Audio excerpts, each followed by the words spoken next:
Do you want to have the first word, Marc? No. Go on. No. That's one way to start. So, what Gerd talked about before is definitely something that at Supertext we are constantly facing. And it's almost like a broken record sometimes. And this discussion, should we build something or should we buy something? And but I think there is a third way, and that is working with open source software, or that cooperating with other companies or LSPs. And we've done exactly that. We actually done both at the same time. We work with open source and we cooperate with other LSPs through Marc Mittag and his Translate 5 project. And this is a bit what we want to talk about here now.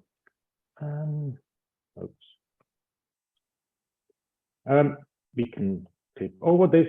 A few words about myself. As Andre already mentioned, I'm the co-founder. Initially, we were 3 guys when we started Supertext, and we had absolutely no clue about the industry. And so we decided to build our own TMS from scratch, which is likely not something I would recommend or do again. But when we started, that was the best that we know. We started in 2005, not as a translation agency, but as an online copywriting agency. Nowadays, we are way more on the translation side. And we branched out from Zurich to Berlin, then to Los Angeles, and now to Tokyo. And we'll see what the next step is. Marc, yeah, you want to say a few words? Yeah, sure. Yeah, I'm in the language industry at more or less the same time as Gerd, since 20 years now. And for some years, I worked also in the same company as Gerd at Transline, where I had been head of IT, of language IT for some years. And then I founded our own company, MittagQI. And quite soon we started working on an back then online review system. And this soon developed into an open source solution based on the idea we already had in 2007 with some people coming together from different LSPs who thought, why not work together on open standards? Why not developing together an open source translation tool? This didn't take off back then, but it needed obviously someone who did kick off this, and this is what we did in our company. And since then, it grew more and more to our main work, so to speak. And in this presentation, we want to talk a little bit about the experiences with open source based development from both sides, not only about our system, but more from a general perspective. So yeah, now I pass over to Remy again.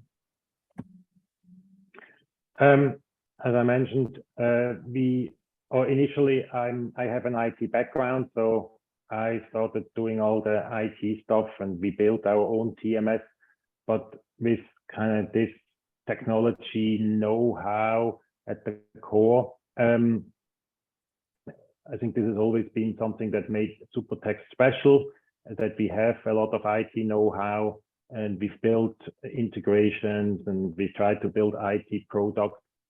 And at least in the Swiss market, I think that has been a great differentiator. We have now over 12 in-house IT employees, but as you can figure out yourself, it's a very expensive way to do things. And not sure if we always made the right decision, but it definitely gives you flexibility. The question is really, as Gerd said, when should we buy something and when should we build something? And yeah, here we have the third option is to use open source software. So you don't, it's not the right word if I say you don't have to buy it, because it still costs you money, but I think the flexibility that you get with it is much bigger. And I guess sometimes also the know-how. And here in this discussion, I will, from my side, show 3 projects that we did at Supertext that where we used Translate 5 for. So Translate 5 is the open source translation management tool from Marc. And the first one is what we call— it's not only from me, but yeah. Yeah, okay, exactly. The first tool I would quickly want to show is local review. One of the problems that we always have, and I think most LSPs have, that we create a translation and then the client that orders it has 20 different marketing departments all around the world. So they, I don't know, sometimes send a PDF to all marketing departments. Every marketing department makes five changes, the one from China, the one from Brazil, and everywhere around, and we get it back. And then we have to sort through all the PDFs somehow, sort through the changes, try to create one final version, put it back into the translation memory, and it's a mess. It's a mess, everybody's unhappy. It's also not super funny for our employees. And we thought, how could we solve this? And with Translate 5, and maybe the first thing, with the visual preview that they have, we thought, okay, this is perfect, and we don't have to build this by ourselves. Building this translation editor with visual preview would have been, I think, for my team, I'm not sure if impossible is the right word, but it would have taken us years to build, and we would have lacked the whole know-how. So we used Translate 5 as the basis. We've built our kind of administrative system on top of it, and then connected everything together and handed it over to our client. We're still struggling a little bit with the requirement that with every client is again different, and with our own TMS, with Translate 5, we also have group share in the background, and I wanted to try out a new workflow solution. There's just too many components that came together, and we had to integrate all of them, and every single tool had their own problems and missing features. So it took us a bit longer than we anticipated, and it's not really a money-driving project. It was really more something that should help our work with our clients. So focused, I would say, was always a bit the problem, because it was just not, it's not like a client that orders a massive translation project and then there are deadlines and whatnot. So it was a bit always difficult to get budget focused, and especially the know-how was just because of so many different components that we had in there. That was what was and is something we're struggling with.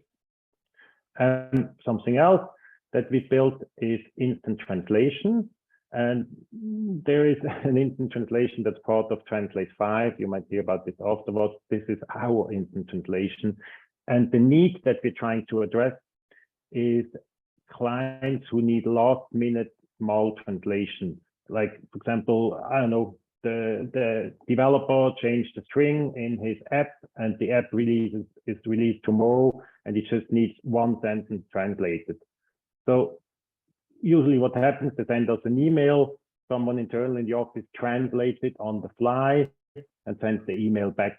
But there is no translation memory support, there is no terminology support, and the translation doesn't end up in the translation memory. Neither are we billing for it, because it's one sentence, or it kind of gets lost somewhere and the client is unhappy. So we tried to address this, and what we basically built is for the client is a chat tool where the client can go online and in the window type in his sentence that he needs to translate, the languages, and then he can actually start translating, chatting also with the translator. The translator is matched in real time to the client and starts translating. For that, we also needed a tool, an online tool where we can start, that we can create projects automatically and very fast, and that we can extend. There are great online translation editors out there, but none of them that I know. We could have added a chat window to it, and with Translate 5, as you can see here on the left side, and together with Marc, we added this translation window. So while the translator is translating, he can also chat with the client. And we have all the other features, translation memory, term-based, standard editor that you have with every other tool. Again, wasn't as easy as we thought, compared to, we are using Trados a lot otherwise, but there we are used to, I don't know, sometimes it takes 5 minutes or whatever, or even, I don't know, from the client ordering to where we start working on it takes hours. But here with the online solution, the expectations changed and people are used to seconds for feedback. And it still takes sometimes a minute or 2 minutes to create the whole thing. And then for the editor to start up. And this is something that we didn't expect, that yeah, but it's much faster than before, but people have completely different expectations if you have an online tool. And then we needed to customize more from the editor than what we expected. But the cool thing was we were able to do it because it's an open source tool, something that otherwise we couldn't have done. And this missing feature, one thing is when the translator closed his task in the editor, there's a lot of background tasks that are running, updating the translation memory, creating the final files and all that stuff. But that took longer than for us, where our application then tried to grab the results and send it back to the client. So our application was faster, and the client sometimes got unfinished translation. So again, we had to adjust the Translate 5 tool a little bit so that we had features to actually check, hey, where is the status of this? We've integrated other tools, and whenever we had problems with these, then we were kind of stuck. And here again, thanks to open source, these problems were solvable. One last example, Translate 5 has a DeepL style interface that matches or mixes DeepL results, or not DeepL, any machine translation results, with the translation memory results. We have some clients that use that, but what's missing was what they wanted is an integration into Office, like what you naturally have if you use the Office, what is it, the Microsoft Translator. And so we quickly looked at this and figured, oh, building a plugin for Office is super simple. And we had an Upwork consultant that said, oh, that costs like $500. And as always, with these projects, it's way more expensive. Here we really thought this is simple, but then realized, oh, the authentication is not possible. The usability that worked in online tool doesn't really work in a plugin, and so on. But okay, repeating myself, because it was open source, we were able to adjust, or most of the time it was Marc that adjusted the tool, but we were able to do it. And still cost-wise, if we would have had to build all these functionality ourselves, we would have been hopelessly lost. And this way, we could just use components that other people built or that other companies built together and not build everything on our own. But I think for questions, really makes sense that you come to us in the speaker as the speaker sessions afterwards. I think the discussions about these things make a bit more sense than just me presenting this here. But over to you now, Marc. Yeah, thank you, Remy. So I take over. First, I want to refer to the presentation of Gert. It really was astonishing what he said regarding make or buy and the challenges you have when making things, because I have a long history in making things now in our own company for clients, and before that at Transline, where we built a lot of software together. And it's really like that often you underestimate things, and things take longer. That's illness of software developers, that things can take longer than they think before. And so if you want to make something because you think it makes sense for you, it makes a lot of sense to have professional people, really professional people doing that, and have some consultant maybe in doing that. And also it makes, from my perspective, not very much sense to try to build everything from scratch, but to use open source components and to do things together with an open source community, where you are able to benefit from the inputs and the work from others, and share costs and share ideas and so on. And this is what I built up a lot of experience in the last 15 years, basically, and I want to share a little bit thoughts about that with you, and look a little bit deeper in 3 tools I know from the industry that you can use to integrate and to build your own tools on. This is Okapi and language tool, and then our own software Translate 5. So to go on, does that work, Remy? That I click on the next? Seems not to work. I gave you access to, oh, now it should work, no? Okay, yeah, now at least the next slide is there. Yeah, so what is Okapi? First, a little bit information about that. So Okapi is a framework where you can build your own software on.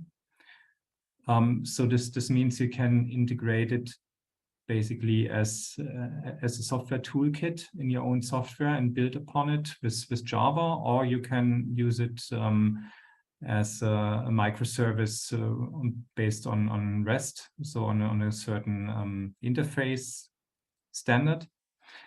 Or you can use it also as a standalone tool for localization engineers. But the main target group is developers and localization engineers. So maybe a lot of people from you didn't hear about it so far, but it's really kind of widespread in the industry with people who are in the development area.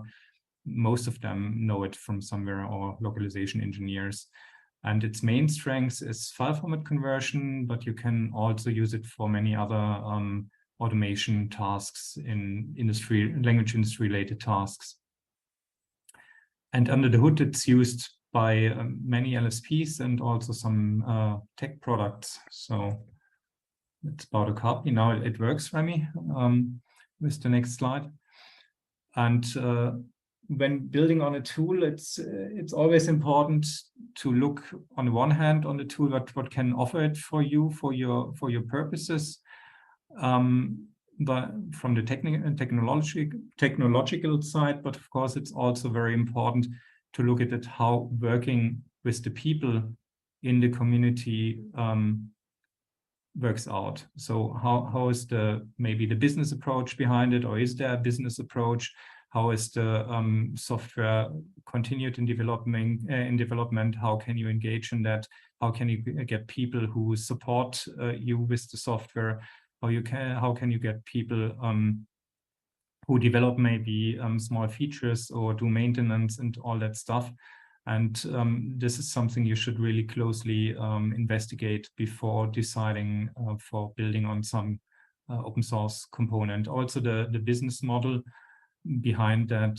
So there are, for example, some open source products out there also in the language industry that are out there as a marketing tool for companies to get business, and it's not their main business goal developing the tool, for example. So that's always a little bit difficult then, because it can lead you to situations that you do not want if they produce the tool to get clients and not because they want to produce the tool or develop software. So regarding Okapi, Okapi is a traditional open source community, so to speak. So it's there's no company behind that drives it. It's very friendly and helpful community with a lot of great people who have really lots of decades of experience in language tech. The core developers are on the payroll of companies who use Okapi. That's already from the start like that.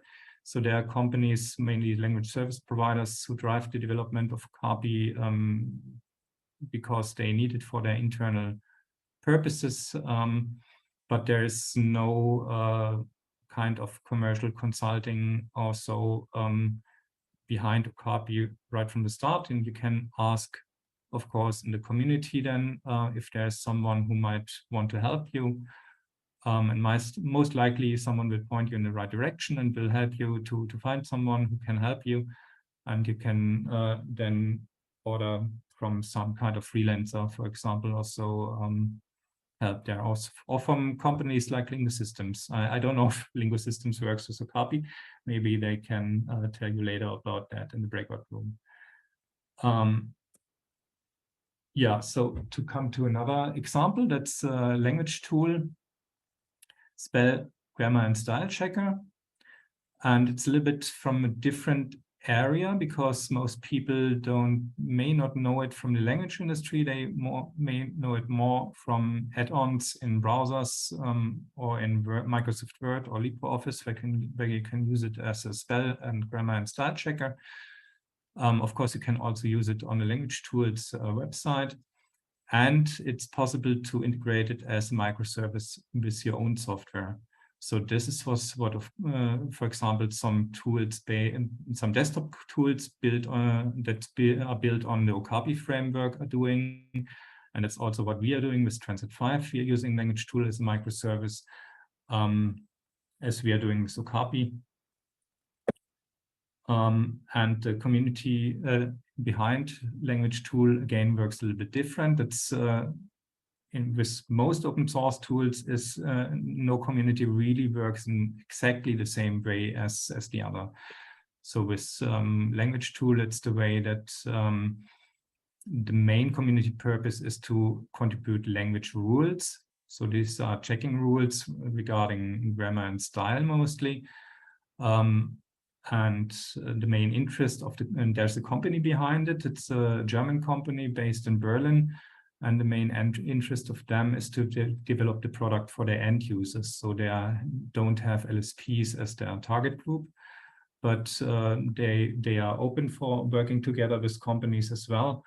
But it may be a little bit difficult if you do not simply want to add some language rules, but you want to influence the software yourself. Of course, you can do that anytime. It's open source and they may be open for that. But it's something you should also check out then, how that might go. And last but not least, regarding Translate 5. So Translate 5 is an open source translation system, browser and cloud-based, like Remy already showed in some screenshots. Main strengths, I would say, are visual translation and review, which can be done for more or less every file format. Also with WYSIWYG translation, where you directly see the changes in the layout, terminology management, and instant translate, which is a Google Translate-like thing. So, and Translate 5 builds on different microservices, so it's a more end user or end company orientated product compared to Okapi or language tool, but it builds on different microservices under the hood in a modularized way, like T5 memory, language tool, Okapi, OpenTMS term tagger, or integrated MT resources. And it can be seen as an upcoming competition for LSP's traditional translation tools.